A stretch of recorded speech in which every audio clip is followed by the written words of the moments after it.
Hello everyone. तो लो जी आ गया खेसारी लाल यादव जी और मेघा श्री का एक बहुत ही बेहतरीन वीडियो सॉन्ग जो कि फुल वीडियो सॉन्ग में रिलीज हो चुका है।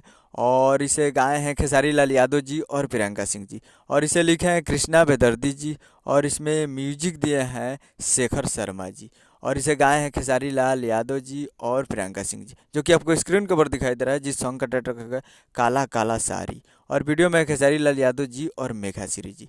और full video song release on 17 मार्च सुबह 7 बजे, यानी आज 17 तारीख को सुबह सुबह 7 बजे फुल वीडियो सॉन्ग रिलीज हो चुका है। और एक मूवी का सॉन्ग है जिस मूवी का नाम है अपराधी, और इस गाने का प्रोग्रामिंग किया है आर्यस शर्मा जी।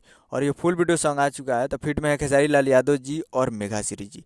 तो आप लोग अभी तक इस वीडियो को नहीं देखे हैं तो आप लोग जाइए और जाकर team films Bhojpuri YouTube channel पे फुल वीडियो सॉन्ग जाकर देख सकते हैं। और वीडियो में खेसारी लाल यादव जी और मेघा श्री, तो जाइए और जाकर टीम फिल्म्स पे देखिए। उम्मीद कर रहा हूँ कि वीडियो अच्छा लगा तो चैनल को सब्सक्राइब बेल आइकन प्रेस कीजिए ताकि कैसे खेसारी लाल यादव जी के लेटेस्ट न्यूज़ लाते हैं।